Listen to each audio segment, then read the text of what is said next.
Euh, Bonjour à tous, mesdames, messieurs, assalamu alaikum. Bon réveil matinal à nos millions de partenaires, à tout le monde d'ailleurs. Vous allez beaucoup m'excuser puisque ma voix elle est prise, je ne me sens pas du tout bien. J'ai le palais qui me menace. C'est seulement vu que nous avons des activités, voilà pourquoi je me force pour réaliser certaines activités sur le terrain, sinon c'est pas évident. Hein? Mais néanmoins, je vous dis, je vous souhaite un bon réveil matinal et bonne journée de travail où que vous êtes. C'est votre Mariam Touré, MBT pour les intimes. Je vous demande d'abord de partager cette vidéo très bien et de la liker. C'est pour aussi donner la chance à certaines personnes de voir ce qui va se dire dans cette vidéo. Je veux m'exprimer aussi en pomme pour la Assalamu alaikum, Mr. Million Orete Tungal. Frère, bonjour et bon réveil matinal à vous. Araimele welti moja. Meden salminion meden yinnion kadi sadi moɗon ko toli ka mission men spécialement ndeñe wadde wasi ko non o ya photo des balles de peau. Je voulais faire une émission de remerciement mais on tini je ne me sens pas du tout bien en toute sincérité. C'est simplement que je m'efforce pour faire certaines choses sinon je ne me sens pas du tout bien mais on tient bon, alhamdoulilah. 200 personnes déjà en ligne. Je sais que les 1000 personnes vont venir tout de suite écouter cette émission.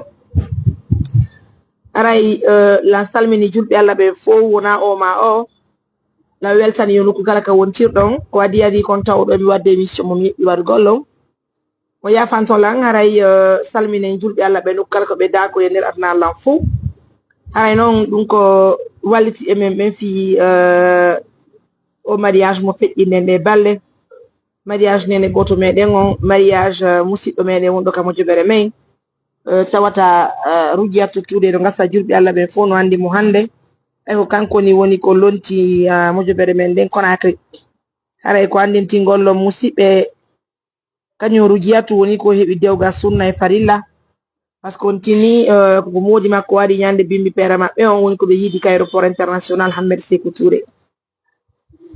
Haray mi wata liltugol ɗo julɓe Allah ɓe fof on tini mi yiltuno julɓe Allah walti e men fof heɓe heɓari feere nden noddugol men téléphone hara miɗe weltaniɓe ko fota wona e seeɗa meɗen andiniɓe komin hunde wotere komin nene goto komin baba goto hande mojobere men nden assistance humanitaire d'urgence woni saabu en andidirde julɓe Allah buy woni sabude polgal buy heɓade woni sabuji buy heɓade ɗum no fof wona doole yamen ko barki mawɓe ɓen on tini o si nene ɗoftino baba feerew ala ɓiɗɗon ko yaari wo o foolay haray do miɗo salmini julɓe Allah ɓen fof miɗo weltani on fof moɗon modi alamo wallali men alamo noddali men alamo jarnali men alamo duwanaki men haray ko ɓe heɓali feere hendagol men ka téléphone woni wawali yoddugol yamen ɗumne ɗum mum kadi woɓɓe acci message vocal woɓɓe acci écrit ji modi koye nene goto koye baba goto on holli men wona menen tun on holli men koye hunde wotere nden yo Allah walano subhanahu wa ta'ala yoɓiron no moƴƴiri Allah wata on ƴettulana surtout kadi yo Allah nawro mojobere men nde yeeso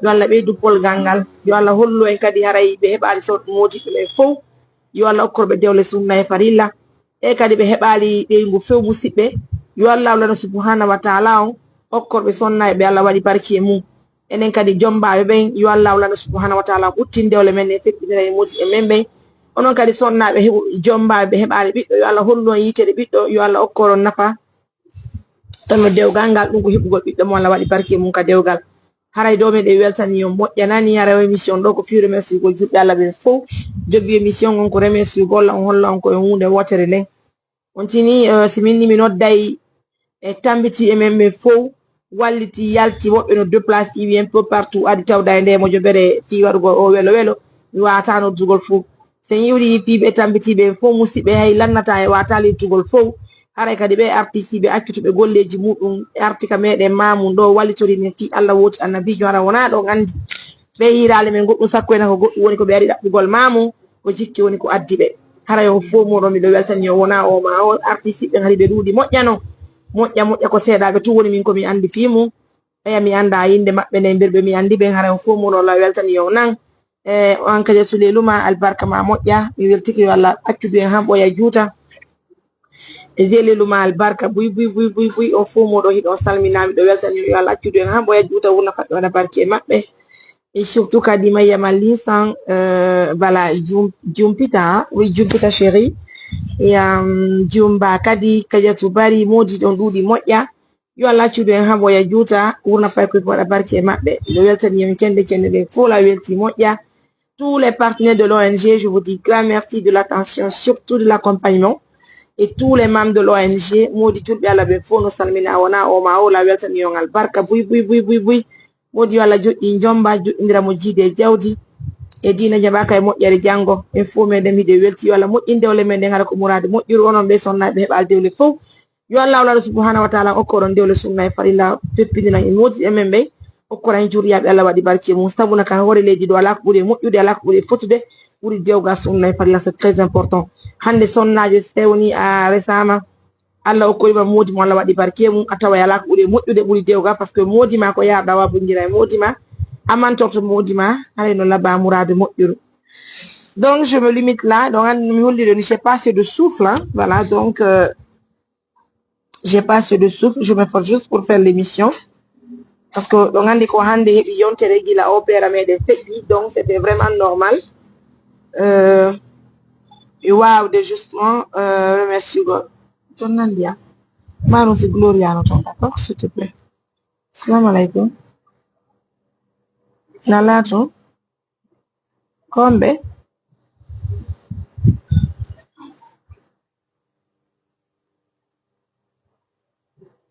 awo miɗo émission kadi yafe. Voilà musidɓe, donc je disais grand merci à tout le monde. Haray kadi ko watti e muɗum musidɓe, haray ko andintingol ɗon golleji mo joɓere nden no jokka. Ok, yittiɗon golleji mo joɓere nden no jokka ko fota wona e seeɗa wona oma o hiɗe weltani noon julɓe Allah ɓen fof on tini menen meɗen ka meɗen lagine meɗen andi satteneji buy ko ɓe woni e feƴƴinde ɓay ɗon andi ko andintingol fof ɗon andi ɗum ɗon hande haye goto ala yiide ala innude ala hiide haray golleji ɗin ka leydi men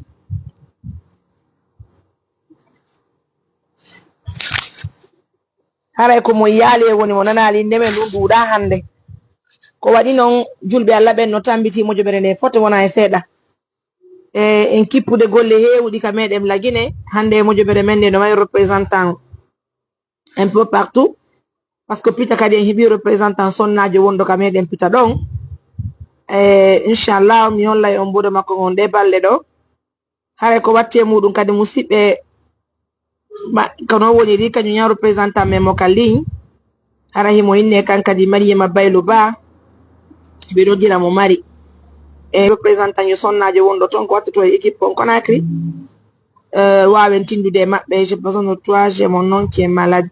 Oui justement mais ko andintingollo musidɓe haray walleteɓe no ɗuuɗi moƴƴa ko fota wona seeɗa hiɗon andi ko saabu ɗum min innani meɗen faala ɓaɗagol laamu ngun fiyoɓe humpito mojoɓere men ndey hara en wawa e hollude ɓe nawnuɓe men ɓen ka fulasoji ɓe wawa walitade ɓen ɗon nawnuɓe menen wona menen on tini ballal komi woni e ɗaɓɓude koye feeɓe halfinaɓe ndi leydi ko fiyoɓe wawu accitude Conakry par ce que o lagine wona Conakry tun ɓe ara kadi ka fulasoji meɗen ɓe longo ga masi kamɓe ɓe heɓata tan few minen min yalta min yaka fulasoji min holla ɓe sattendeji mawɓe men ɓen hande a yiye ka fulasoji meɗen musidɓe meɗen nawnuɓe nawni o ɓino hitande ko fawi hiɓe soka e cuuɗi sabu angal joni noon silamu ngun humpitike fi ɓen ɗon no hasi ko ɓe walla ɓen ɗon minen ko ɗum woni fanundu amen on hara koɗo lanɗon andu himmodi nde ɗo mojoɓere no existe lagine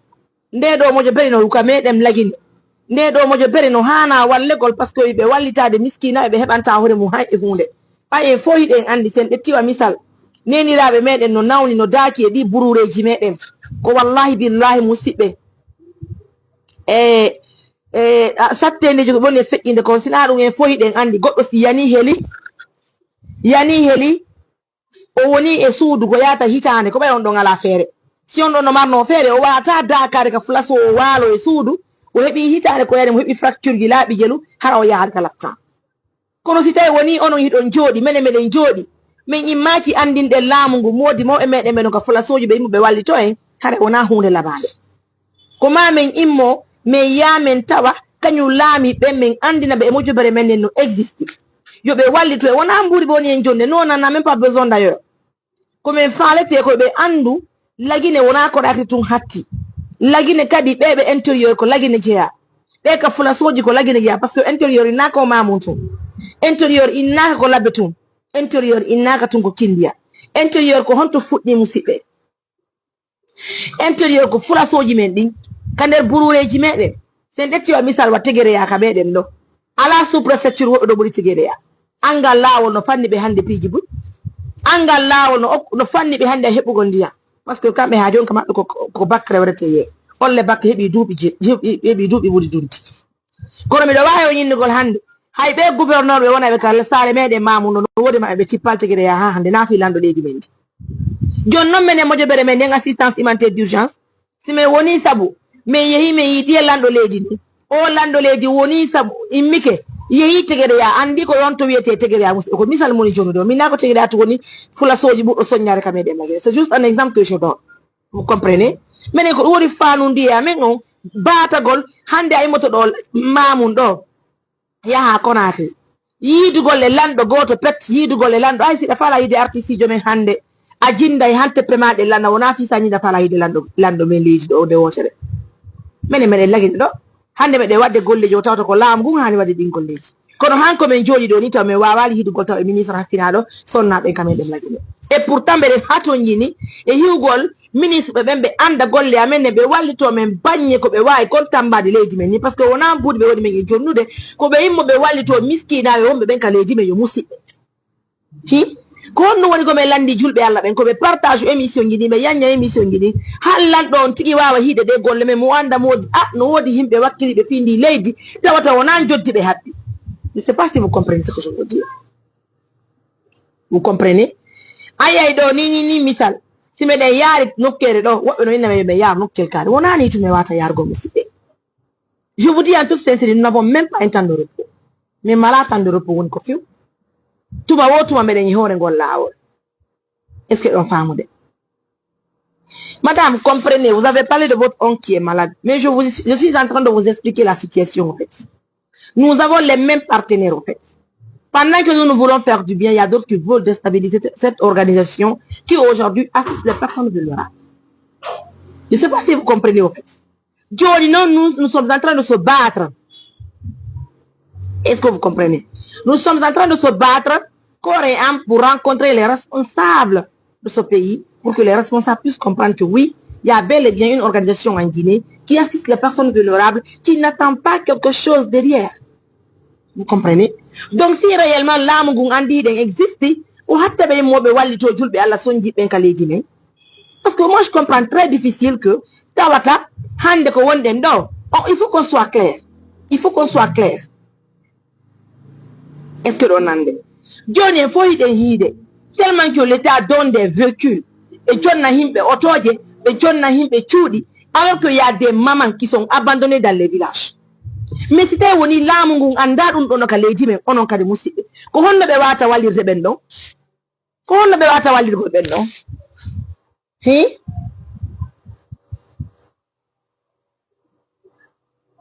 s'il te plaît madame, mon père veut aider, il réside en Amérique. Moi, le seul numéro que j'ai, c'est le 629 88 43 84. C'est le seul et unique numéro que j'ai. C'est là que je reçois de l'argent.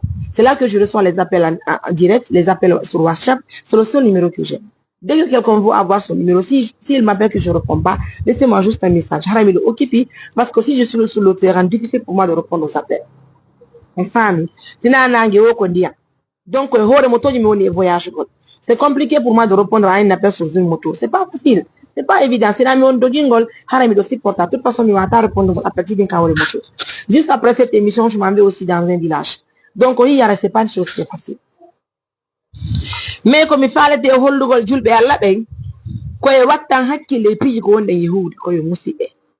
E wawata wadde golleji men ni si julbe alla be wallitaki en. Ko jiunga foli. Est-ce que vous comprenez? Beaucoup de personnes ont assisté à cette organisation. Un dernier chou de un dernier jam de gelo, ok forage de gelo. Mi holliti on sira fi Allah no fima. ko annitingol on taw moƴƴere arande ko paati e holtugol on ɗo par ce que wona fokkitika laawol ni yawgol ewa nde moƴƴere kadi baabira e meɗen ɓe kulayaɓe iɗon andi famille no kulayaɗo famille on nene maɓɓe jibini pay koye koye ɓe fof maɓɓe ko feetuɓe ɓe fof ɓe timma modi partenaire ɓe walliti e naɓuɗen koye pay koye ka meɗen Conakry ñawduɗen ɓe alhamdoulillahi rabbil alamina ɓe hetti cellal ngal artirɗe ɓe ka meɗen Fouta e ore ko artirɗe ɓe kon ka meɗen Fouta e hande ɗo ni situation Dieynabou on kanko fuɗɗiti kadi nawnare nde fuɗɗiti kadi fi Dieynabou est ce que ɗon faltade joni noon musidɓe e hoore ɗum nden nawnare Dieynabou ko fuɗɗiti ɗon andi haɗi tantira e meɗen no daaki Angleterre wiyeteɓe tanti Fatima wonno ko ɓe addani en 17 millions fiye wawtoragol ballal ɓetten ɗon daren sen okkoray ngon hoɗo ɗon de ndiyam forage ɓay c'est très compliqué yen okkude ɗon kadi koloyeru goɗɗo e ɓe feetuɓe ɗon ara ukko kadi koloyeru yimɓe ɓe yina kadi imminora payiɗen andi ko nawnuɓe wonɗen yokkorde ndiyam ɓay ko ɓen ɓiɓɓe ɗon tigi sunni suudu yumma maɓɓe ɗum hande ɗo ni yumma maɓɓe koye pay koye fof koye suudu luɓandu woni ka meɗen Kulayaɗo yo musidɓe minen noon meɗen andi haala tun aye woɓɓe no woɗɗitiɓe haɓɓitoɓe anda ko woni ka leydi hara wona kamɓe expliquera hara koɓe hottoɓe haala ɗon andi haala no foti yan no weeli kono si haala ka teren a wawata ande ko woni fewndi ka teren musidɓe je sais pas si vous comprenez ko ama grande surprise modi kañum tanti Fatima noddi timmi wo ko mi nattu 17 millions ji ɗi min ni on 17 millions mi nattay ɗi kono wonata hakkunde meɗen par ce que julɓe Allah ɓe fof andi on okki 17 millions mawɓen ka hoɗoto on andi on okki 17 millions donc si mi jonniti on 17 millions mi andinale mawɓen ka hoɗo hara tigiri jo murandu wonano moƴƴiri ila fali to mi akkitude kadi golle an nden mi yaha hankulaya mi holla mawɓe mbuɗɗi minna a baba mbuɗi ko okkano ɗen kon fiye fuɗɗo forage meɗen on yafato kono jooma mbuɗɗi jattiti mbuɗɗi mi holluno noon kadi ka émission ji min ni kala anniɗo okki men 100 francs fi sadaka fi Allah woti annabijo ko woni ɗon ɓe wawata wiide Angleterre ɓe ara ɓe jippo lagide ɓe yaha ɓe naɓe maɓe ɓe jatti mbuɗɗi wota ɓe immin may yoɓen huno goɗɗum e hoore mako baɓe ga fulasoji meɗen ɓe nulta men kadi yoɓen yaytinko sa okka jabita koye okkaɗo woni musidɓe kono fi wata min memmin haala min ɓutti haala min ɗetti mbuɗɗi men nattani joba mbuɗɗin ka meɗen Angleterre kono yani musidɓe ɓen nayi siɗa e fi Allah no fi maɗa kola ko hiwɗa waɗi andu ko muyɗe Allah goto e men wawata ñamude artise goɗɗo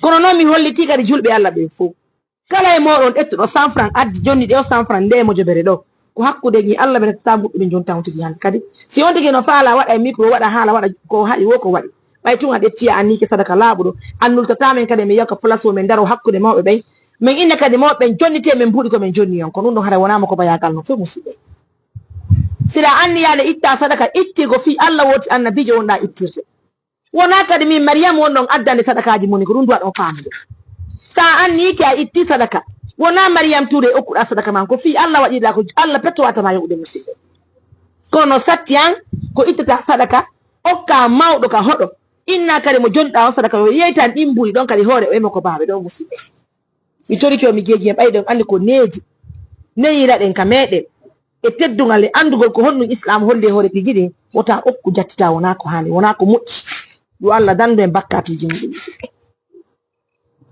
kono kala e moɗon ittowo sadaka inni ko Mariame on ittude jonde sadaka mum gon ko Mariame on okkude sadaka hara on faayi par ce que wona Mariame woni hutorde mbuuri ko wonɗon yaddude ko mi jonna on misal o hiiɓe babira e meɗen ndeñani koye nde ɗo jullere woni komi werniɓe ka amen ɗo ɓayɓe seniki ɓe iwi ka meɗen timbo mi yaali mawɓe ha hande sina ñanene ɓe seedino ka amen meɗen inni kala faalaɗo wallede yew ka bureau ta amen ko sabu mawɓen ko mawɓe nayeɓe mawɓe ɓe heɓali ɓiɗɗo ɓiɓɓe ɓe heɓi ɓen Allah ettitiɓe noon ɓiɓɓe ko kamɓe tun hande woni ka hoore leydi mawɓe ɓe yiyata woni duuɓi heewɗi ɓe ari ɓe fattike en wallitike ɓe hande mawɓe opérama gite maɓɓe ɗen yiino ɓe fuɗɗike ko hanki ɓe opéra hande ɓe fuɗɗike hiidi hirtide ɗen gite maɓɓe ɗon ɗiɗi musidɓe si Allah yoɓa kamɓe mawɓe si ɓe duwanaki en Allah wulaɗo subhanahu wa taala on o yoɓa yeyi ɓay ko fi Allah woti annabijo waɗɗen o yoɓa kadi partenaire men ƴettuɗo jawde mum ɗen itti leyɗe porto addi fi en opére ɓe mawɓe ɗa ko min Mariame opéru ɗon ka ko ɓe mawɓe ɗon opéru ɗa ko misal wonɗen joni musidɓe minen min woni sabu min ɗaɓɓi ko faaboɓe ɓen addi jawle ɗen min yehi ka labtan min versi mbuɗɗin babira e meɗen ɓen opérama min hino guiti ande musidɓe joni ɗin buuɗi ɗi addu ɗon ɗum ko min opéru ɗon ka ko ɓen ɗomaɓe opéru ɗon ko ɓen ɗomaɓe opérude toroɗen Allah yo Allah okku en baraji muɗum yo Allah wulando subhanahu wa taala yo okku en baraji muɗum okkora en tono golle meɗen ɗe yo musi si Allah yoɓani en hande o yoɓa en jangde o faaɓoto ñande tawde hiɗe hatto ñiñe kabaɗe musidɓe hara ko teddugalle moɗon ɓe babira e meɗen yiwɓe timbo woni ko ɓe opéra haray ko teddugalle moɗon hande ɗo ni hiɓe gueɗe yaltugo kala tan par ce que ha joni mi wawal taw yaade hara ko nane mi humpodiri ɓe men acci takko maɓɓe tonɗe mi nodda ɓe ɗo fi seedintin nan gollen haray moɓɓe opéra o faynti moɓɓe no mankiri nawnare wotere ɗum ko wiyete erni haray ɗum ɗon kadi koko hana opéré go fiyo moɓɓe hekki cellal ngol complètement haray en torodiɗi ko fi Allah woti annabijo kala ittowo sadaka yo ittir fi Allah woti annabijo wota hittir hingo wota ittir goɗɗo sowi sinama ɗetta moƴƴere ko waɗɗa yoola ɗum noon wot itta moƴƴere nde waɗɗa nde fiw sa anni yanike goɗɗo ay 100 francs okkirɗa hara ko 100 francs heɓori jikkeji teddugal ɗo ɓuuri milliard ji on tini hande tanti Fatima ɓe hetti mbuɗi maɓɓe ɗi batti men yennano batti men sonkano batti men poɗodirale maɓɓe min anda ko waɗi ɓe jatti mbuɗɗi meɗen toɗi Allah yo Allah walaɗo subhanahu wa taala on pet mi wawata hollugol yo Allah dandu men masibo ittoɓe sadaka jattita sadakaji maɓɓe ɗi minen ko ɗum pet min mari ko ɓen holla par ce que min anda ɓe haari o kamɓe woni ko andi men noddi men inni men okki men hunde kaari donc wona meɗen toɗi ɓe mbuli ɗi o kamɓe woni ko anni okki moƴoɓere nde yo min okku ɓe faalaɓe ndiyan ɗon kono wona meɗen kadi netta kadi woɗɗo go okku ɗin ɗon mbuuɗi par ce que somi heɓata komi watta mbuɗɗi mi wata wadde forage est ce que ɗon faltaɗe donc ara musidɓe ko andintingol noon si tawi woni 17 millions ji ɗin jattama batti jontunoɗen ɗin 17 millions ji ayen yiwiga flawa en artuno transfert ɗen mbuɗɗin nattanɗen mbuuɗi ɗin mooɗi kañum tanti Fatima ɓe hendi mbuɗɗin holluɗen ɓe wondema mbuɗɗin ɗi naati ɓen exactement mbuɗɗin ɗi hindike ɗum innuɗen yo Allah ɓeydu jawɗi maɓɓe ni yo Allah hokkoroɓe sadaka mo ɓe itta hara ɓe nisata sadaka mo ɓe itti on batti moƴƴere ko waɗɗen ko duwaji ko jokkintin en kon haray ko andintingol ɗon maketeɓe Modi Souleymane wontiɓe ka meɗen Amérique etteɓe ko lanata woni ko fiw mi fillito kadi Modi Souleymane wontiɓe ka meɗen Amérique kamɓe musidɓe maɓɓe wonɓe ɓen Amérique tonɓe musidɓe woni ko ɓe walliri e million nogay je dis bien million nogay Modi Souleymana e musidɓe maɓɓe wonɓe Amérique woni ko walliri e million nogay ko en fuɗɗo ɗum ɗon forage meɗen mon kulaya haray ɗo ni miɗo fokkiti e ngol laawol mi yaha mi holla babira e meɗen ɓen kulaya minna baba batti muññino ɗon si tawi woni min addanno mbuɗi min holli wondema jooma mbuɗɗi woni ko ƴanti mbuɗɗi haray ɗo kadi dey maketeɓe Modi Souleymana e musidɓe maɓɓe wonɓe ka meɗen Amérique woni ko walliri e million nogay wo ko ɓen ƴettu ɗum ɗon min huno julɓe Allah ɓen fof min andinaɓe hara en fuɗɗike kadi moɓinirgol mbuɗi fi waɗugol forage meɗen on ka meɗen kulaya haray kala marɗo feere ko anni siko 5 millions siko 10 millions siko million goto siko million joyi okkoren ɓeɓe kulaya ittaneɓe nden mapunde ɗon tabuna babira e meɗen ɓe no hattojide balla est ce que ɗon faltade nde meɗen yaa joni kulaya ɗo ko min woni yoɓde transport ilɓe fof ɓe yile 200 000 mi déplace moto naɓalanka maɓɓe si taxi moto jo gaccanilan ha ko mami yoɓa on 200 000 si ƴetta moto mi yaha han kulaya est ce que ɗon faltade si on forage e waɗani on forage ɓen babira e meɗen ɗo ko min Mariam iwata ka meɗen bulbide mi yaha han kulaya mi ƴooga wona mi yiyata kulaya ƴooga kono kala ƴogureɗan ɗo ndiyam haɗa ko sadaka lawɗo won noon ko yettuɗo o yeggita e fi Mariam Touré fiw anniya ɗum fi miskinaɓe Allah hokka on baraji sadakaji ko ɗon haray dow ko teddugal e moɗon je reçois trop d'appel s'il vous plaît allo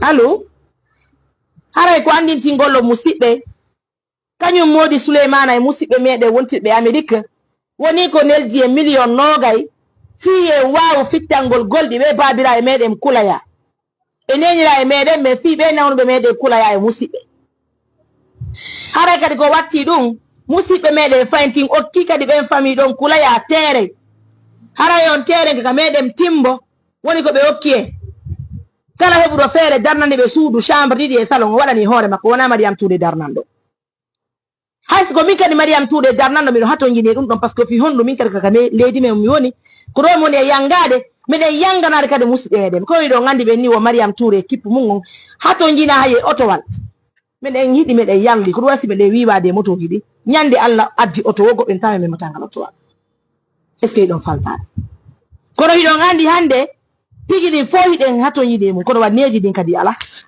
hande Facebook hino jonni woɓɓe opportunité argo yenna mawɓe yimɓe hara ɓe yiidade maɓɓe ha hande goɗɗo a ɓiɗɗo debbo wonɗo heɓude ɓiɓɓe hana ko yalta e Facebook ɗetta konguɗo yenna ɓayno wona woniri o a anda ɓen ɓiɓɓe ma ɗon ko honɗum wonta janggo ɓen ɓiɓɓe ɓen mba ɗon an a debbo yennowo ɓen ɓiɓɓe ma no wawi arde inna Allah no daali Allah no muuyi ɓen ɓiɓɓe ma ɗon sina ɓiɗɗo kaari jombata hara Allah no daali sina ɓiɓɓe kaari ɓe jombata. Assalamu aleykum. Oui madame. Oui oui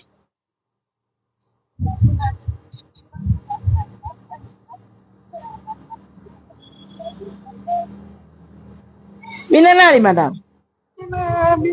Bima windande bima windande namanima videoji nen hanko ɓe nawjari ko ya wallito langa wallali lang ina bala ya wallan kadi.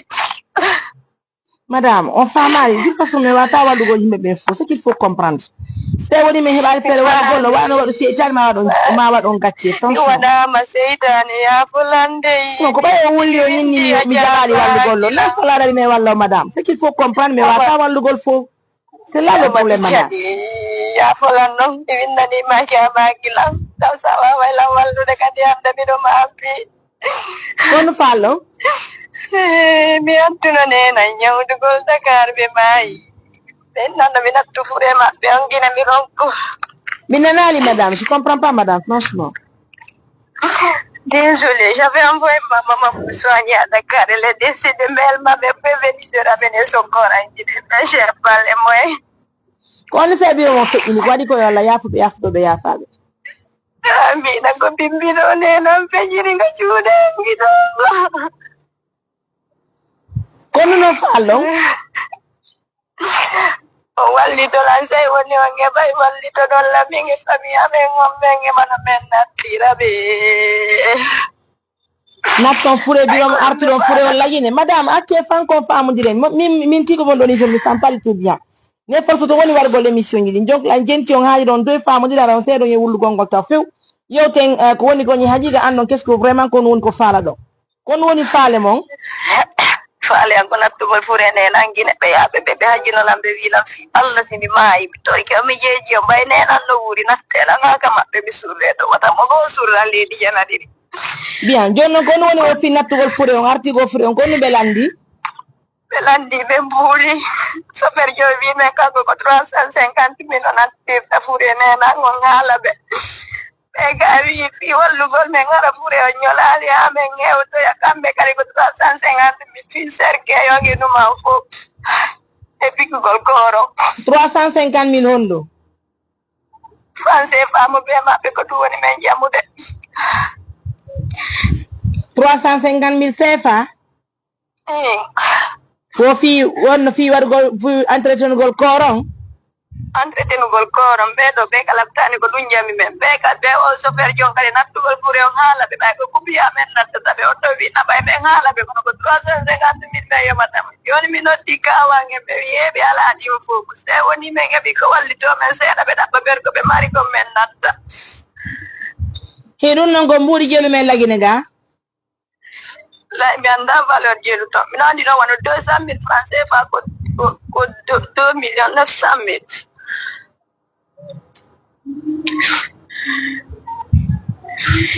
waaw lakiɗo Allah jaatigi nulaɗo walla ko ɗum ɗo wallitanmi ɓerde ko sinenan nattama guine madame mo fait de toute façon min komi wawi min hollay ko hôpital hombo Dalal Jam Dakar hôpital on ko ono nette Dalal Jam Dalal Jam Dalal Jam Dalal Jam ne ok de toute façon yo Allah yaafo fatiɓe yafotoɓe yaafaɓe yo Allah hokkoɗen feere no wartiren fure o ñi jam moƴƴere hara hunde kadi heɓalen kawre lawol pigi ɗin fof ko Allah hay so tawi woni hande feere heɓaki no fure on artira mawɓe no andi wona salari ko angal ngal waɗi ɗum ɗo pigi ɗin o koddiri Allah on jokkete musidɓe so tawi woni en heɓali feere artigo fure mawɓe few haray mawɓe no andi haray tigi tigi on wona salare haray wona salare mawɓe no andi ko feere woni heɓaki kala hande ka wawali waɗangol mawɓe maɓe haray ko Allah woni muyale ma chéri wona yaroni toppiji ɗin pandi a heeɓi fe nabugol nene maɗa e Dakar toon ñawda ɓe si Allah deci sibo ɓen si kodiri Allah ko tortoɗe Allah ko yo Allah yaafu ɓe yaafutoɓe yaafaɓe yo Allah muyañen Allah taw hara no newnam yo Allah newna ñen haray de heeɓi feere artigo fure ngo no mimi holli partenaire ɓe yo Allah yo partenaire ɓe wallito en haɗa quelque chose de haray mbo ilanda ɗin c'est quelque chose de yawa 10 millions hein? Donc yawa 10 millions kono woni ni donc haray je sais pas que faire de toute façon mi informi partenaire ɓe haray c'est pas une chose qui est facile haray ko wonɓe yiidu ɗon ka meɗen Dakar ton non ko wonɓe yiiduɗen ka meɗen Dakar ton musidɓe meɗen Guinéen ɓe ani kaka kawraɓe amen wonno ɗo ni fure o nayino no ka labtan inomo ka labtani ka ko numéro mo noddi ko numéro mo gonni ka awa joni min noddita on si Allah muyi si partenaire ɓe woni waɗi min hito min andina on si Allah muyi nan hatta noon kadi so min humpodiri e musidɓe meɗen wonɓe Dakar ɓe noddi on ɓe yaaɓe humpodira e moɗon ka labtan ton albarka mo yo Allah yaafu fatiɓe Allah okke baraji ɗi merci madame pour la confiance allez ça se passe comme ça hein? Donc ara musidɓe yi kadi en heeɓi kadi sokolago wontiɗo ka meɗen je pense je vais appeler Paye pour ça juste après l'émission inchallah il faut demander de l'aide à l'ambassade c'est vrai oui l'ambassade d'antan je sais pas aussi c'est compliqué hein franchement c'est pas une chose qui est facile d'ailleurs ɗa hiɗa yaaɗa on tini ko fatuɗo heɓuɗen ka meɗen Dakar to yo Allah yaafa fatiɓe e wi sonnajo biro makko feƴƴini ɓe fa larti go fure on kono piɗini fof ko Allah kala ko goɗɗo feƴƴini mo hana wattanegol ɗon hay so tawni moɓɓe wasino ini yo artire ko sifere heɓike sifere heɓaki yo koddiri Allah jokkete musidɓe yo Allah hokkoren jawdi laaɓune fof meɗen hara kala hattoñinɗo e ballal e wawa mo wallugo ko fi Allah woti annabijo piɗin koddiri Allah musidɓe jippine fondoji men ɗin y a pas chose qui est facile assalamu aleykum allo assalamu aleykum aleykum salam madame Tomara bien alhamdulillah ko wonɓe o Mamadou Mala Guinée Bissau eɗen yenti on eɗen jam tan alhamdulillah non vraiment ko mo weltanagol mo tum golleji ɗi ko wonno kon wadde eyo sakko ami tantayno ɗo filme dugol makko noon hay toujours mi sikki numéro hara wona correct mais ko andi Allah moyi fi heddagol on ok ara ko tantugol on tum weltano on golleji moon e andi on meɗen darde on ɗono Guinée Bissau ɗo mbiɗa tawa e ko ɓurata siiwude farmature moƴƴa e golleji makko ɗi hayde min wondi ka mano to towi ala ye maramature mum a waɗi maramature mum a waɗino min o vraiment la weltaniɓe golleji maɓɓe ɗi moƴƴa weltani o harmi kadi ɓe mari doole e capable fi ko ɓen ko wadde har mi wawa wadde wallitorde e programme ji ami ɗi wawata ɓe wawata ɗi imanade har mi wawa ɓe soutenide kono pour le moment mais ala komi wallitoraɓe kono souteniɓe ka ɓerde o weltata moƴƴa haray kadi ko contact en cas si tawi woni min noddi on haray ko Mamadou Mala won ɗo Guinée Bissau jeeyaɗo Marela barka moon na haray on jarama nan merci monsieur barka ɓuyalo assalamu aleykum a Dieng allo assalamu aleykum allo Mariam no way on jaram biro ɗon e jam Allah ɗa jam alhamdulillah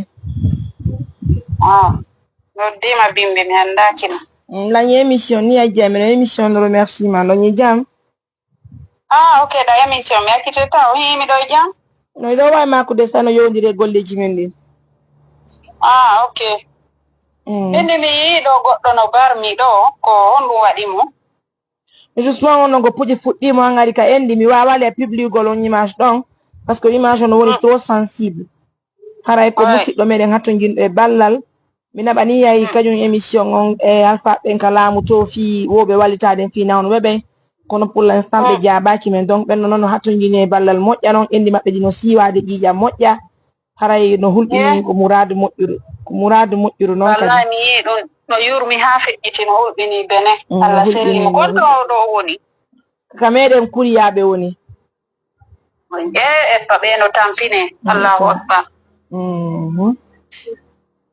ona woni yo Allah sellimɓe amin haɗa hajjengo teddugal e moɗon kadi maketteɓe Alhaji Souleymane wontirɓe Amérique woni ko neldi million nogay fi hara ittangol babiraɓe meɗen on sohlamo ɓe heeɓi on mbuɗi ɓe jattita ɗin ka meɗen toon nani awa ɓe jarama awa yo Allah yoɓuɓe ko ɓuri e moƴƴude e joddi en torki Allah yo Allah lontinamɓe batte ɗum ɗo million ji allahumma amin Allah waɗu barki e jawdi maɓɓe ndi fof ɓeyda mi torki Allah allahumma amin naɓira golle ɗen yeeso ɓe jarama ko hoore maɓɓe ɓe waɗani kala neɗɗo ko waɗi ko ɓuri e fandude moƴƴere ko Allah yoɓata oti yo Allah yoɓuɓe amin hara kadi fayintimi ɗo fala informe ka émission ɗo hara meɗen mari mojobere wontirde ka meɗen France ton ami en hara mojobere no inne association Hafsa accouché dans la dignité e présidente mojobere nden ko docteur ɓe wontirɓe ka meɗen France ton de haray ɓe walliti kadi mojobere nde lagine ga moƴƴa e ngal ɗo kadi ɓawtuɗo ɓe woyi neldugol en kon woni koɓe hokki en dande 5 dande labtande 5 woni koɓe hokki mojobere nden haray dande nde no ka meɗen ami en France ɓe holli ko ɗum on émission tigi mon no e wadde ɗo joni e kañum madame Hafsa e présidente mojobere nden Hafsa accouché dans la dignité woni koɓe hokki en dande 5 won naɓeteɗe ka labtane haray noon dande ɗe no ka meɗen ami en France to meɗen noon ɓayɗo gandi mi yaali France minen ɗo gandi yimɓe ɓen ko ɗum woni men e jalirde meɗen lagine meɗe waltade miskinaɓe kono hande ɓe heɓani feere yahgol leyɗe porto kono hara yimɓe ɓe no wallitade men hajje haray ngal ɗo en hokkama danɗe duwaɗe arde lagine men andanoɗe arda haray ɓe hokki en danɗe ɗen ɗo ɓe wallinani en ɗe toon e nder ɗuma toon ɗe haray joni ko moni waɗande o émission ko hollugol partenaire meɗen wonɓe ɓe France few wokadi woɗɗodira e Belgique ɗon pandi haray kala heɓuɗo feere no faala addugol dolle ga ɓe addaɓe camion jeɗen ma auto jeɗen haray yandi yo ɓe addanor men dande ɗen sen ɗen danɗe hewti lagine en hokka e fulasoji ɓe mara ɓen labutaniji dande ton hokken men ɗon ɓe heɓano ɓe ñawdira mawɓe men ɗen kala fulasoji meɗen haray minen wona fi amen ɗen dande woni arande lagine ko fi muskina ɓen se ɗen ɗon dande 5 hande en hendike ɗe en naɓiga fulasoji hatton yimɓe ballal hiɗon andi julɓe Allah ɓen kadi amata ɓe ɓe France to walta gollen fino ɓe addirana en ɗi piiji kadi sen okkama toon piiji ne haray ko teddugal e moɗon nani dande 5 okkal en ko woni ka meɗen France wallitoɗen men fi Allah no yewtira lagine nen ajja kala marɗo feere addugol ɗe yandi wallitomen ko adi kon taw ɓe waɗuɓe ɗum yo Allah on naɓir e association maɓɓe on yeeso mi naɓana yo numéro maɓɓe on kadi inchallah awa yo Allah waɗu barke e maɓɓe yoɓiraɓe ko ɓuri e moƴƴude joddi tawa joddi ndi ko Allah subhanahu wa taala woni ko yoɓata ɓe waɗa joddi ndi kadi aljanna naɓira programme ji maɓɓe ɗi fo yeeso ya rabbi yo Allah ɓeydagen sifa ɓeeɗo buyi wonɓe wakkilade wallitagol population o e kala ande imminde yo Allah naɓir ɓen yeeso yo Allah walluɓe walla kala e toriki Allah ɓe mara ɓen kadi yo Allah hokkuɓe koɓe wallitora ko nafata allahumma amin ya rabbi awa gasi joni haray humpodira e maɓɓe si Allah jaɓi ɓa haray toujours tel ɗo woɗɗa lan on sa jonnay lan humpitoɓe haray e weltanike ɓen duwanike ɓe nani yo Allah jaɓu sadaka maɓɓe on kamɓe kadi allahumma amin en tout cas ɓe hokki en dande ɗen nde joyno ɗon ɓe addanilan dande ɗen gan dimanche ɓen ni haray ɓe hokkiɗe ɗo mojobere men nden assistance humanitaire d'urgence en daaro flasol kala ha ton jinɗo e mum naɓen dande ɗen ton donc si julɓe Allah ɓen partenaire wonɓe ɓen e suivre ɓen ɗo adda e ga piije ɓe wallito e yandi dande ɗen ala lagine hokken flaso ha ton jinɗo e ballal awa en torike julɓe ɓen kadi kala marɗo saabu ɗum ɗo waɗugol ɗum ɗo kanko kadi haray ɗen torimo ballal haray yo walla en ɗum ɗon ko Allah kadi woni ko yoɓatamo waɗa kadi joddi ndin kadi hara ko aljanna awane najja yoɓata oti ɓuttu ɓernde aduna e laara ittana oti kala ande ko jogi solva kala probléme ji ɗi waɗa moƴƴereji heewude ɓe nguure oti nden e dendangal julɓe ɓen fof barka meɗen yo Allah yoɓire no moƴƴiri acciden han ɓoya juuta wurna faɓɓe waɗa barke maɓɓe nani allahumma amina ya rabbi amin amin awa diagne joni mi accitiro ɓayda ka émission haray mi salmini ɗon ɓe nguure nde fof nani barka nde najja merci bien haray ko teddugal e julɓe Allah ɓen fof en tout cas no mi holliri on ni Hafsa e wontiɗam ɓen ka meɗen haray no andirɗen ni musidɓe wontiɗam ɓen ka meɗen Amérique assalamu aleykum alo jarama koye ala tun jam to yonge jam jam tu awa ko on ɗo waɗanta men publication o eɗen émission taw nani acce lan émission taw nam joni waɗami jaɓaɗe macco hakke mi naɓatmo on joni non e wata wadde ka émission ɗo ko émission hollugol moƴƴere komin heeɓi fi meɗen hokka piiji alumani ton donc c'est pas lié à ce qu'on va faire pour vous s'il vous plaît nani on va vous revenir pour ça inchallah On y a photo, mais ce sont les principes de l'ONG, donc c'est pas une chose qui est facile. Bagné publicité, on s'y à part. Bagné hareko watten kon fi kadi ko mojo berene s'y à part. Assalamu alaikum, madame. Assalamu alaikum. Alaikum salam. Madame Aïssa Nala, ton pai koy. Ibeja, mina bi do 1 million mandaso yi. Mi message on même yal ton boutin. Allô? Okay. Assalamu alaikum. Ka Orange Money mina bi koy. Okay, on 1 million hareko mudi on no. Ko o won wulu do fi nene ma ko arto fure nene ma ko. Okay. Ella wala on jarama albarka mo yo Allah yobiro no mudiri nani. Amen. Donc ala sita woni men humpitike joni kono woni inshallah en dara andude ko partenaire be wata walitagol mojo bere men de dara inshallah men nodday to men anda sita woni ko hajiga e puis on va vous revenir inshallah. Okay, no problem. Albarka mo yo Allah yobon ko muddi men salmina Amerique fo nani. Merci mesdames et messieurs. En tout cas, un montant de 10 millions woni ko be landi en tele makamen Dakar tonde on tini hara pigi di wela fi. E mita million goto e fe émission mo wadde ngondo madame Aïssa to Amerique adani million goto. Hara no andi don no inshallah me wala be joni en contact kany mes frères men peko sare wonbe ben camere en tonde. Me humpondira ma komendara hin kono woni di hara e fo mudun kala e modo hibdo fere yo hetti min buddi. Tay woni e humpitike tay kono woni de musibbe e wawa hara kamati hikkine jamaaki di yesa ton be wali toro en ka fi Allah woti annabi yon di grand merci à nos millions de partenaires. Merci à tout le monde. Madame Hafsa wonti be ka medem kadi France Amien haray me weltori moƴƴa jokkangal ko fota wona seeda dande joyi wattede ka laptanji medem hande fulasoji medem din no mari poste de santé kono ko hasi kon haray be malaton dankoy ko julbe Allah be waalo hay wadugol pansement nafi be waalo be akusha na dum hande e poste de santé yidi normalement hibe ajjani fi yara jibi ngongol ara sonna be wona sonjo pandi sina fi opération be wawa jibi ngol ka fulasoji medem donc si Allah mu yen hebi dande ngokama dum wonno France ara ko andintingol julbe Allah be hiden hatto yino dum don arda ka medem lagine hande si den dande joyi yari don haysko laptangi didi ka fulasoji medem en faaborto dum don haray ben don mari laptangi be ala danko e few okke be dum don innen ko mojobere wonde France woni ko walliti mojobere men den haray kadi wobbe gonon ton be hatto yini pigi labutaneji boy haray stay woni dum don hewti hore men haray den hatto yini ballal musibbe non mais les weltani madame association Hafsa accoucher dans la dignité harako mouradu moƴƴiru ben non kadi ko be kippani en ko fino jamaaji din jibinira harako e hore teddungal mojobere men den hande no suiva un peu partout be do humpitike fi mojobere men den woni ko be neldi en den dande don ko woni hen daki de be wona France daki de haray dande den no France jonnon ko no den don dande iwrita ka meden France de hewta ka meden lagine en ala ton haray ko en toro ballal partenaire be meden be onon be sodabe otoji adda ma marbe fere bakugol piji itta fa meden France adda lagine onon kadi son tawti en den do moƴƴere Allah wada barki e modon Allah wada barki juriya mongo menen ko be wawi ko dabbangol non sabuji din si sabuji din hebike en hebi dokke den ko e wallini kado den don dokke kadi adda ka meden lagine parce que on tini association on holli wonde ma hebata fere wallu golle no dum don arda si fere no wodno be wada be adipiji bu yara wona dum no be okki en ka meden lagine gaade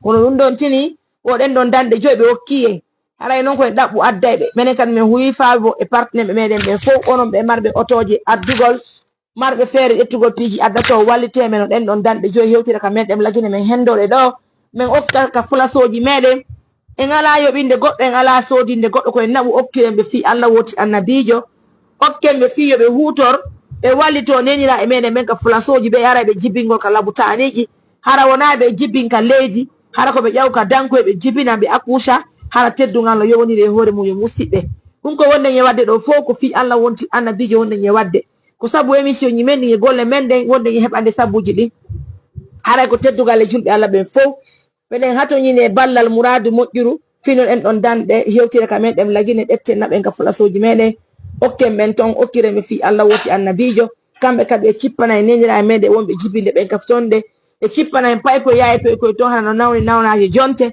hara be nay be wallini ko be wallini be warbe wallina be hore danko e laabu koy e danko e moƴƴu koy fiino be wati hettira cellal mabbe ngayo musibbe en tout cas mo be menen si wadi ko waawi kon sonjaaji din dudata haray donc hiden hatto ñine ngal don ballal muradu moƴƴuru hide weltani non julbe Allah be fo wona o ma o hara kadi modi Suleiman e mojjobere mabbe nden be Amerique ton nimmobe mabbe hewtimbe million noga e fiibe be kulaya hara mede welti en yaay ewiren nden moƴƴere don famille din ka meden kulaya moƴƴere ko weebe musibbe kala e moron hebudo feere walliti fin o forage ka meden kulaya hara meden tori ballal ko muradu moƴƴuru okkirembe fi Allah wota innabi awti annabijo hara wana okka hande jatta jango kala itto sadaka nista Allah ta hollindir men onti kala itto sadaka ko sadaka mo Allah wadi barke mu yo Allah wala subhanahu wa ta'ala newna men be hida on don okkure ko fi Allah woti annabijo be de weltani julbe Allah be fu wana o ma o faynti musibbe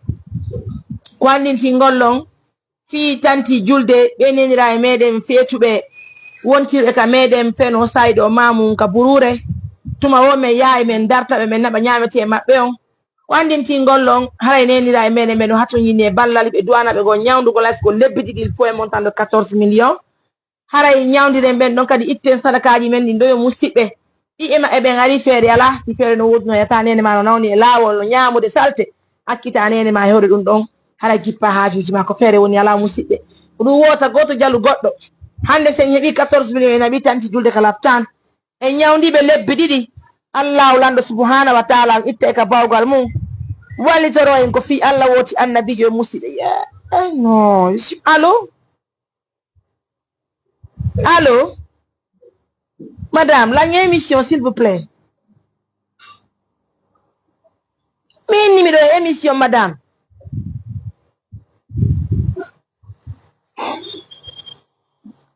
Finena moy babe mo minanali ko baba mbora majjila mi rabbi ha mi ruggi me ronko be yide ko fiyo walla ndaɓutugo bawno mon publié walla lanka publication mo yande mi jeeyi on fi Allah compte babe mo majji ko mam ka ko fofo mere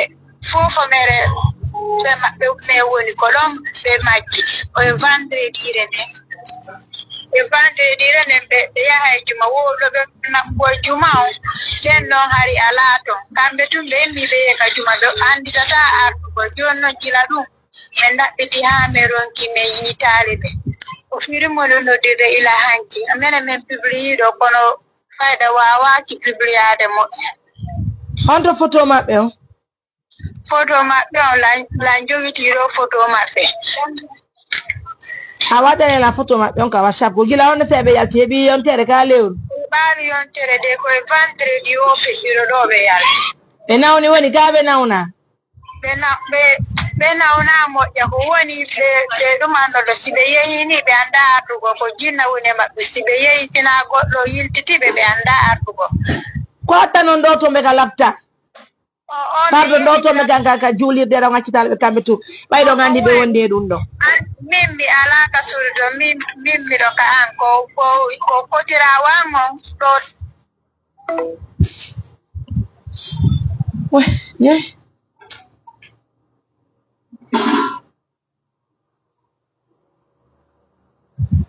hara joni meden habbi photo musibbe ko no woni di pigi di wela fi fanti wala dando e masiboji woni haylade hore leydi ni musibbe yala ko ren sabuji din ko buri ni no andi do no musibbe peno saydo julbe Allah be fonotora ballal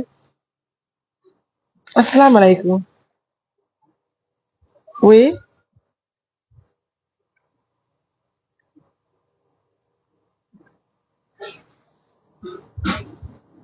be yani hore mabbe jonno jila dum ha wetan hande ni meden da fotodo be Allah hollare men taw ko me yinata be do ano ono son publié do ni yal madame adde wala essentiel on adde photo mabbe on joni awa bien meden habbi photo me registre jo me na bana ka WhatsApp ko do WhatsApp mo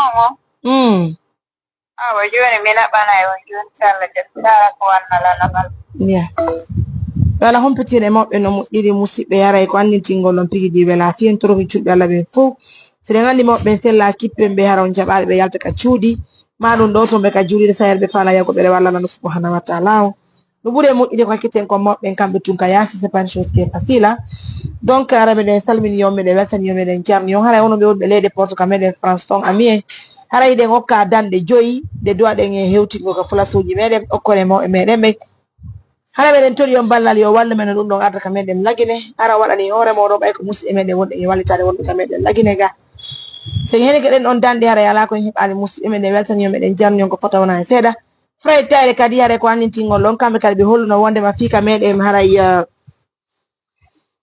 kulaya ɗa ɓe walla en heɓen haysko chargement goto jaare chargement goto koccu wonno komin waddi ɗum noon fiye waw haray kippalngol ɓeɓe kulaya suudu maɓɓe ɗum ɓayti ɗon andi haray dey ɓiɓɓe ɓen toon sunnuno cuum huuɗo nene maɓɓe ko hande ɗo ni koye suudu luɓano ɗon ɓe woni ɓen ɗon kadi haray tuma wotuma no wawde lantude ɓe ɗum ɗon haray hiɗen toɗi ballal kala e moɗon ko wontiri waltoroɓe ɗo yummiraɓe ko fi Allah woti annabijo wallidira e waltude musidɓe meɗen ɓe musidɓe ça fait vraiment pitié de voir certaines choses en Guinée mais on n'y peut rien si c'est pas de se donner les mains chercher des partenaires qui vont nous aider. En tout cas, merci à nos millions de partenaires, merci à tout le monde, surtout à toutes les bonnes personnes qui nous accompagnent de près ou de loin. Encore une fois de plus, merci pour l'attention, de la fidélité, surtout la confiance. Je vous dis encore une fois de plus de partager la vidéo, de liker la vidéo. Allah va vous aider. Hein. Donc, on va aller tout à l'heure à Koulaya pour informer cette très bonne nouvelle à nos parents de Koulaya. Et on va voir que sera la suite, Inch'Allah, à travers les partenaires. Les partenaires qui vont continuer à soutenir le projet pour leur donner du courage. Et pourquoi pas aussi construire une maison pour eux. Waouh, c'est important. Je vous bloque déjà rapidement. Merci. Très bien. Assalamu alaikum. Allô? Allô? Oui, je reviens, chérie. Allez, ça va? On peut t'aider, Dieu merci, ça va, je récupère petit à petit. Alhamdulillah. Donc, mes amours, je vous dis grand merci, voilà. Je crois qu'on reçoit... Non, c'est pas la photo, c'est pas venu. Salam alaikum. Allô? On jaram? Alhamdulillah, kombe? Minanale? Awa.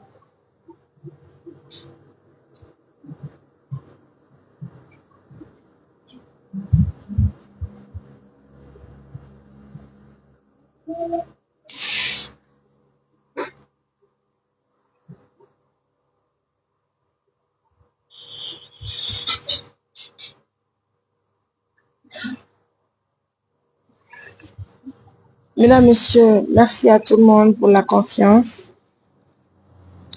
Nous sommes très contents de tous les partenaires de confiance.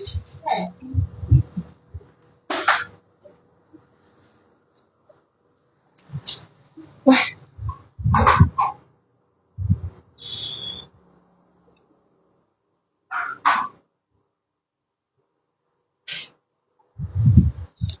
Merci, ça fait plaisir.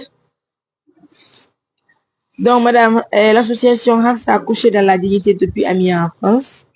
Merci pour le cadeau. Inch'Allah, les partenaires vont réagir. Ils vont nous aider à envoyer les lits qui sont là-bas. Vous avez donné 5 lits à l'association. À notre ONG, Allah Yobonko Moki. Allah Bedo Ferene Walto Miskina Benkale de plus. C'est important, ça nous intéresse beaucoup vraiment. On va vous laisser, mesdames, messieurs, la prière de tout puissant. Allah vous accompagne. Allah Mohamed. Chacun pour quelque chose dans la vie, hein. No be do kiri ni do dande wo kan waya dangolende ara yobali wo kan waya dangolne se ngadjenen kan lagine holle fula soji medem di hatto yimbe fo na ben dande den ton enen kadi jon nembe be huto ra fiyobe wallu miskina. Assalamu alaikum. On jara madame. Alhamdulillah.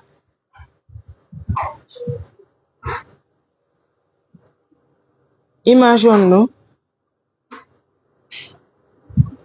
On va revoir ça, madame, Inch'Allah. Merci, madame. Allez, au revoir. Non, mon si, on y non donc à qui la mi fout l'émission, hein? Exactement. John, mais voilà, t'as un forage parce que il nous reste encore un montant de 35 millions pour réaliser le forage. Il y a un bout intime, Inch'Allah, on y a mis le forage, on mène l'intape, il faut que tu y ailles à la musique.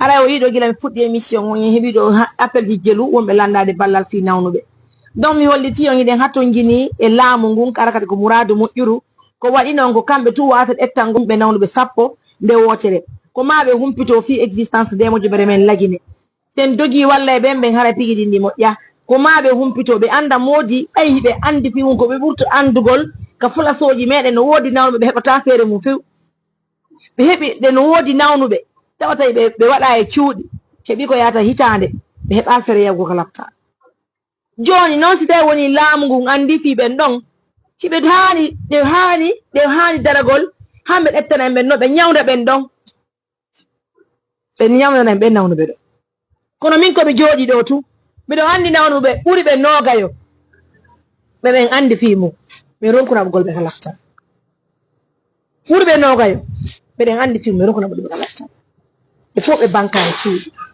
feere heɓaki ɗo yara ka lafta e wonata saabu laamu ngu humpito fi ɓe wallitano e nenira e meɗen e babira e meɗen bankaɓe cuuɗi hakkude moñi Allah no yurmi han andi si a yiiɗa jooɗi leyɗe porte o andata soñja wonɗo lagine wonɗo ka fulasoji meɗen ko yimɓeɓe Allah waɗi barki e mum tum ettata mbuuɗi ko ɓe woni e yangaje leyɗe porte okkora miskinajo mum yaali ha hande kono woɓɓe ara ɓe jooɗi e cuuɗi clipɗo tappude ɓe piji fonga maɓɓe ɓe andata soñjagoɓe a ko teddugalle moɗon ka fulasoji meɗen no woodi yimɓe guluji nawnuɓe waali ɓe heɓata feere yahu kalapta ko ma woɗa daratoɗo yaa kippira e laamu ngu hamɓe anda ɓen ɗon no hatoñini e ballal e wallitoro en fi Allah woti annabijo e yejjita e affaire politique to e yejjita e kala ko wiyete politique daroro ɗen fi Allah woti annabijo ɓe nasti ɗon falkade komi wonɗo mi inni miɗo mari ɗo dossier ji ɓuri yimɓe noga yogoy ɓemi andi fimo kono malheureusement Allah ko seede hanko joɗɗen ɗo didididididi in heɓalta fe naɓgol ɓen ɗon kalapta o yi no hawni hara ko muradu moƴƴoro donc min toroto julɓe Allah wonɓe men e sibude ɓen fof mo beeyo wallitoro ko wawi ɗon mo be immo kippira ko wawi ɗon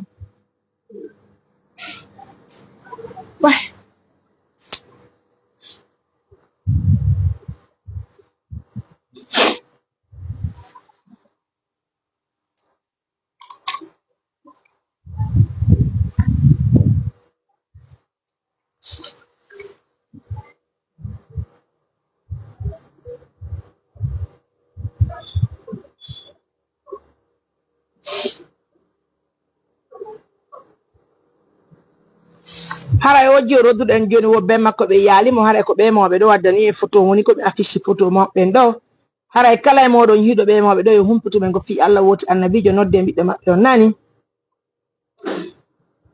oui j'ai déjà parlé en français je suis en train de se battre corps et âme de rencontrer les ministres pour leur montrer combien de fois nous avons besoin de l'aide. Vous savez, actuellement, nous avons combien de dossiers à main des patients qui sont hospitalisés, des patients qui sont dans les maisons, qui n'ont pas eu la chance d'aller dans les hôpitaux. Par manque de moyens, ils n'ont pas la chance d'aller. Ils n'ont pas la chance. Au lieu que l'État gaspille de l'argent en offrant des voitures, des véhicules, ils n'ont qu'à prendre cet argent pour au moins soigner les patients qui sont dans les maisons. Et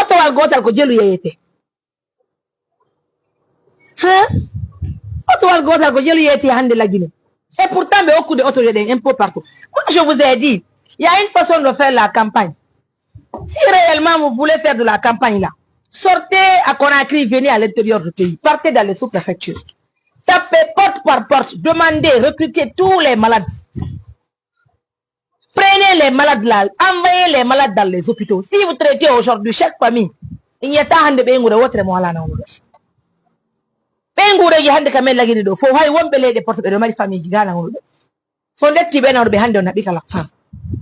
vous allez aider les gens. On cherche quelqu'un qui veut vraiment aider la Guinée. Parce que la Guinée appartient à tout le monde. La Guinée appartient à tout le monde. Donc si vous voulez vraiment faire de la campagne, nous vous demandons humblement de venir dans les sous-préfectures. Je vous ai dit, la Guinée ne se limite pas simplement à Conakry. Nous aussi, nous sommes à l'intérieur du pays. Nous savons combien de fois les enfants souffrent ici. Nous savons combien de fois les parents ont besoin de l'aide ici. Donc, si vous venez à l'intérieur du pays, vous partez maison par maison. Vous recrutez les gens qui sont malades. Vous les envoyez dans les hôpitaux. Vous les traitez. Je vous jure sur l'honneur, moi je connais une maman. qui a des fractures partout à travers son corps. Plus d'une année, elle est tombée jusqu'à présent. Elle n'a pas été à l'hôpital par manque de moyens. Même ce matin, j'ai transféré sa vidéo au directeur général du Fonds de développement social. Je ne vous mens pas. Il y a des mamans qui sont couchées dans les maisons par manque de moyens. Les parents n'ont jamais été à l'hôpital. Maintenant que vous voulez aider les gens, abandonnez l'offre des voitures là. Partez, venez ici, nous sommes là. Ou bien vous nous autorisez de partir recruter les malades dans les différents villages. Nous, on va aller les chercher. C'est la moindre des choses qu'on vous demande. On va continuer à faire des émissions de sensibilisation jusqu'à ce qu'un jour, l'État va comprendre que nous existons en Guinée. Parce que la mission de l'ONG Assistance Humanitaire d'Urgence, c'est d'assister les personnes vulnérables qui sont dans le besoin. Il y a des parents qui n'ont pas quelque chose dans les villages. Maintenant, l'État là, l'État guinéen, nous vous demandons humblement, je dis humblement, on ne vous demande pas grand chose. C'est vrai que nous en avons vraiment besoin des véhicules de service, il n'y a pas de problème. Mais nous, on peut abandonner le besoin qui nous importe là. On abandonne les véhicules là. Nous allons sortir si vous voulez. Nous allons taper pour aller au village. Nous allons emprunter des mototaxis. Nous allons partir dans les villages, recruter les malades. Nous allons vous montrer les malades là. C'est ce que nous voulons. C'est ce que nous voulons. On ne vous demande pas de l'argent. Nous voulons tout simplement vous montrer les malades qui sont dans les maisons. Les malades qui sont abandonnés dans les maisons. Aïe, wallahi. Hamdulillah Allah. Oyo son najo men itti linsa. Oyin de barmere wande nen ka bawo mabbe. On trou waddo ka do. Hakkude ni Allah non jaaji mabbe noddi la hikkiyanke honde ma dum on yiwi. Wona laptantu wawi dum. Wona labutantu wawi dum wondre man yalla hadi be jodi sonde mabbe hebi hadi lebbi didi sonde be wadana sonde lebbi didi hibe jodi naka flaso son non boni ko siyo wat ko sadi ko pod wadi son don jo son don ittaka e mabbe ko bay me yehi men ittibe ka flawa men nabi be Conakry be wawi tugo sondo me hebi fere be ka fond de développement social ettani membe be hospitaliser be donka hande temmere mabbe ne woni ko itti temmere ne wo hay fiye musibbe ko programme opere gobe di ka non jori wona wari go musibbe andite ko honno buri wawde laptan golle hakkude mon yalla wona non ben non tunawni walina e fula wagoy fula soji men din do wallahi no wodi nawnube be hebali fere yago laptan ha hande jonnon partenaire meden be wawata nabugol nawdo be fop wallahi ka laptan e wawata dum parce que nyande fini weti o holli hore mo dan adana hado piji jelo ko bade o émission no himbe jelo adana do message fi nawdo partenaire meden me wawa nyawdo gol be do fo non ko jelo yebete ka laptan ni wona on escar ko nanguno be yumira be linsa intérêt plan à long terme go na wawi nyawdir gol non musibe c'est pas facile je ne vous mens pas ni to to mi jeja no juldo jejirte c'est de faire vraiment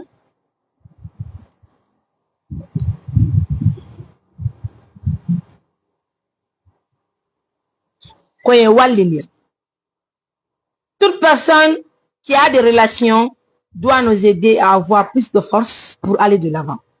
L'objectif, c'est d'aider les parents qui sont abandonnés dans les villages. Nous ne voulons vraiment pas autre chose si ce n'est pas de nous aider. Allô, assalamu alaikum.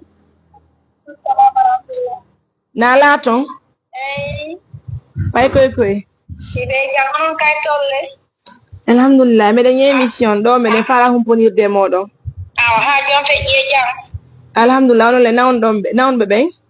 Non, ngai fi ngai fude ari fayda ir seli kendo fi hecci accident fu iti mo sodo on won barme kan yeri tew wala hecci anti ba berne fu si mo sodo kono be jondo mo kay fiki je lekkede alhamdulillah berne nen kadi fuddi musde ne berne fu imo musde do mo janon kono be yaddi fiki be wadde kay siru alhamdulillah ayandi ari beni bena bayno ko bulo ko bayari parme de gi wi kono beni jodi yomi jon mo ki dekki do de o siro do de e dum mo ka salo ha jango be dara ni la longi ne mo no mo nyamude e wawi halugol na mo do ko mi jonna mo mo allo assalamu alaikum Waalaikumsalam. Nala to. Alhamdulillah. Kono non be belli sanni. Alhamdulillah. On yetti cellal ngal moƴƴa. Alhamdulillah jaja. Alhamdulillah. Allah yettama ne. Joni ko berde ne woni sokude seeɗa. Ça va aller. Bo Allah ɓeydu afiya o. Allahumma amina. Oyo nene. Ya Allah no muyinone rew barme yu honno. Barki Yalla e mon nene. Oyo de Allah ɓeydu afiya Allah yo ngoppere jam moƴƴere hetton cellal ngal yi toon ɓiɓɓe mon ɓe modi mo honno. Allahumma amina ya rabbi. Awa modi mon kadi no falano yawgo yetta on ko labtan toon ɓay ɓe anda on to wonɗon. Hay ko ɓe habbo représentant amen on Conakry si yewti Conakry. Hara ɓe yahi han Conakry ɓe naaɓe toon ɓe yaha ɓe yaw nani. Awa. Ko modi mon nani. Awa si Allah jaɓi Allah tawna e jam. Woyi hande o wawi haalde moƴƴi albarka ɓe docteur ɓe honno yo Allah yoɓɓe ko moƴƴi yeppa on jarama barka. Amina barki Yalla e mon nene alhamdulillah. Allah yettama julɓe Allah ne eppa mi weltanike joman o. Yo Allah ɓeydu afiya on. Allahumma amina. Barka de yo Allah ɓeydu afiya on nani. Kono woniri ko kanko kippi on toon de ko ɗon tini ɓay mon jombama. Modi makko no waɗi ɗo ni ɓe yarde ka flower. Kono woniri koko droit makko woni wadde inchallah. Ko devoir makko pardon.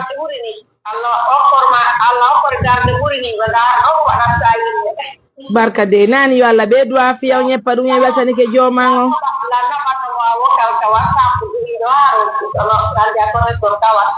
Non, occupation ɗin ɗuɗi ya pas de souci essentiel o ɓami no noddude on c'est ce qui est important. Haray barka moɗo yo Allah ɓurtu moƴƴugo. Oyo de yeppa ɗum Allah moƴƴinine.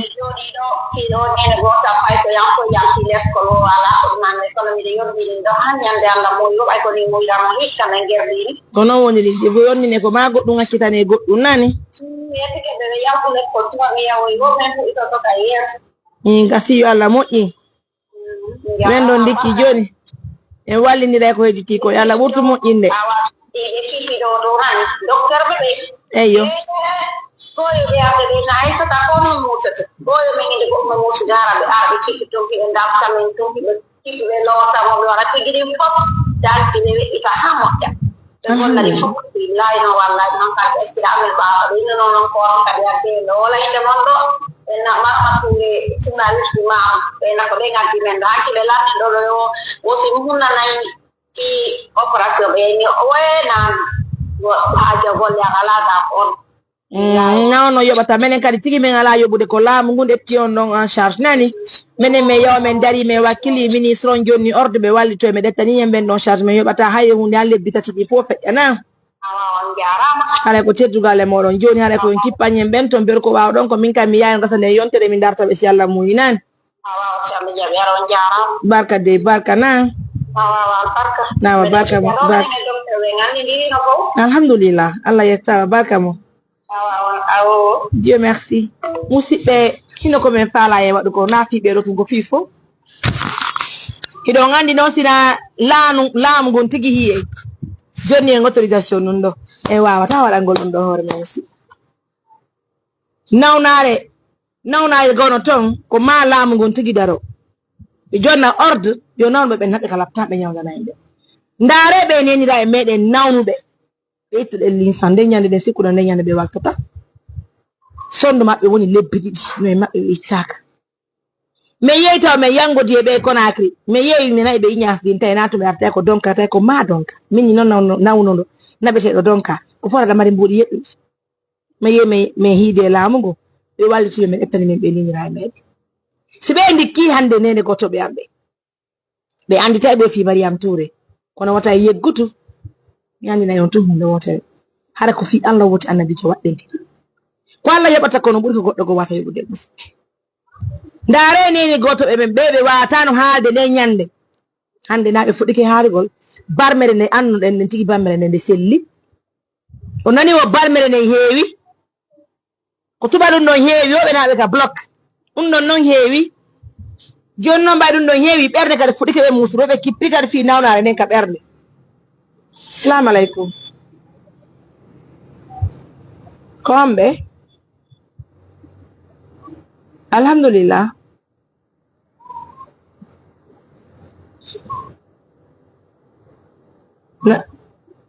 Kon fallo.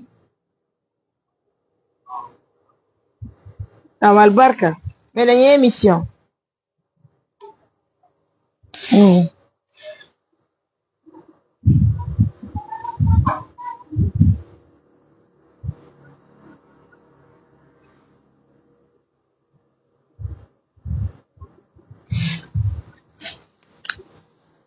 Ouais. Musibe.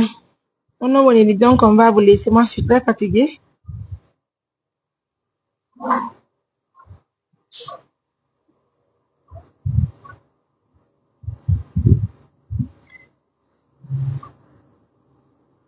Info de Weltana, force à toi, merci beaucoup. Yo la bourse il a des yo la na golle men de yeso musibe. Oui, c'est très important. En tout cas, mon hiu no benindra e mede betudo e nyande li sanda bude ka medem Conakry. Hande situation mabbe on hamdina ya Allah wala subhanahu wa ta'ala. Andi ten ko Allah waawi jogiti. Kono sen yimɓe ke nderji kadi e wakkili ke e walli miskina ɓe. Assalamu alaikum. Alaikum salam wa rahmatullahi wa barakatuh. So bari meɗen émission men fala humponirde ala je. Awa. No ay fito moƴƴa. Abin dara fi fini. Arbe wali. Aw. Allo. Aw. Aw. Se wili akkiteɓe ɗon. Ɓe wili. Yari ɓe wili. Allo. Aw. Inne yawtuda e mbaɗa ɓuuri dowi yahe ɓaawo ɓaaro ɗon fof kadiya ɓaawo ga are ɗon ɓaawo are yahe seeɗa yahe seeɗa kadi ɓay awa ɓaare ɗon allo Oui, assalamu alaikum. Assalamu alaikum. Walaikum salam baba no haifi. Alhamdulillah. Aba ko Mariam Touré. E wawali humponirde hande ɓay men yalta o ka laptan ton ko no wani on no haifi. No haifude seeɗa. Yo Allah ɓeydu afiya on nani. Oh là là. Hare ko ɓeɗo woni ko opéra hanki ka meɗen mammo fi gite ɗen musiɓe. Hare ko teddugal le julɓe Allah ɓen fof. Ɓeɗo kadi woni ko opéra jango wani e yaye humponire maɓɓe. So bari ari ko andugol tun. Ɗure yaɓe dey ko miɗo ɓeydude isongol fiya ɓe nanu moƴƴa e jandi ñoƴƴiɗani ade arti parle. Baba assalamu alaikum. Alaikum assalam. No haifi. Alhamdulillah. Ɓetti kolon ka gite. Ɓetti kolu o. Awa alhamdulillah nani. Haray ko ɗum ɓe holli on. Ɓe wi ko koyomi ƴettu lekkele ɗen seeɗa seeɗa. Awa. Alhamdulillah. Ɓe waɗi nokkeeli nayi. Kono woni ko menen soodi lekki len ka pharmacie hanki. Awa. Mi siki gite ɗen fuɗɗike yiide seeɗa seeɗa. Seeɗa. Awa. Jango wani yam faɓɓi jango ara e laaɓi nani. Awa. Min yewti jango tinde inchallah. Awa. Si Allah mu. Awa baba albarka mi sikki ala musude panni. Ala musude panni. E weltanike joman o honno. Ala musude panni. Awa baba awa joni mi hakkito mo hiiɗo ɗon jango si Allah muyi. Mi yahi tinde mi anda gite ɗen si yii nani. Awa. Albarka baba. Awa. Barka mo. Albarka on jarama albarka. Barka baba. Merci que vous. Awa baba. Mesdames, messieurs, merci à tous de la fidélité chaque jour que Dieu fait. Si vous n'y moi-même, je vais vous laisser, je vais me reposer un peu avant de continuer sur Timbo Koulaya parce que je suis très fatiguée en toute sincérité, je suis très fatiguée moi-même. C'est le palier qui me menace, hein, voilà. Je suis au cœur avec vous. Albarka, je vais vous laisser. Si vous n'y avez pas de message, on peut dire fibe babira américain. Quant à madame, quant à l'association Hafsa accouché dans la dignité de Ami en France, haray meden tori yalla yo alla newna men heba partenaire adana men dem dande do na. Merci à nos millions de partenaires, merci à tout le monde. Prêtez, appelez-moi hein, s'il vous plaît, on va converger voir. Si vous faudra men confiter et andasta woni Sarge Mandiaro et caution si woni prenani. Je vous laisse.